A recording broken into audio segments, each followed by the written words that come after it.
नमस्कार, मैं हूं आपके साथ कांची बंसल और इंडिया न्यूज़ के डिजिटल प्लेटफॉर्म पर आप सभी का स्वागत करती हूं। मध्य प्रदेश में जिस तरह से अब चुनावी सरगर्मियां बढ़ रही हैं, लेकिन उसके ठीक उलट अब मध्य प्रदेश का मौसम जो है उसमें ठंडक दर्ज की जा रही है। तो अब बात कर लेते हैं मौसम की, मध्य प्रदेश के मौसम की। खैर, चुनावी मौसम की तो हर कोई बात करता है, लेकिन इस वक्त मैं बात करूंगी मध्य प्रदेश के असली में जो मौसम, किस तरह से मौसम ने करवट ली है। तो अक्टूबर का महीना जैसे जैसे खत्म हो रहा है, वैसे वैसे मध्य प्रदेश में ठंड का असर भी धीरे धीरे बढ़ता जा रहा है और मध्य प्रदेश के कई जिलों में रात के तापमान में गिरावट भी दर्ज की जा रही है।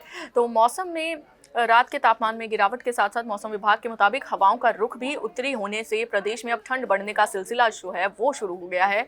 तो नौगांव समेत कई जिलों में तापमान 15 डिग्री से अब कम होना शुरू हो गया है और मौसम विभाग की माने तो रात के तापमान में गिरावट आ सकती है और फिलहाल आने वाले 4-5 दिनों तक मौसम ऐसा ही बना रहेगा, लेकिन नवंबर महीने के पहले हफ्ते से तेज ठंड का दौर शुरू होने का अनुमान है।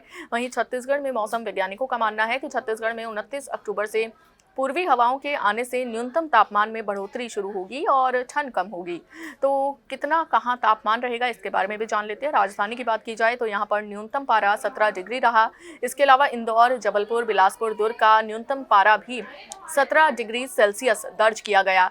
तो वहीं उज्जैन और ग्वालियर में 16 डिग्री न्यूनतम पारा रहा और अब तापमान धीरे धीरे जो है वो गिरना शुरू हो गया है। और ऐसे में मौसम वैज्ञानिकों का कहना है कि अब दिन छोटे हो गए हैं और रातें बड़ी होने लगी हैं और इसी वजह से धीरे धीरे तापमान में भी कमी आने लगी है। यही वजह है कि धूप में चुभन महसूस नहीं हो रही है और शाम ढलने के बाद ही हवा में अब ठंडक महसूस होने लगी है।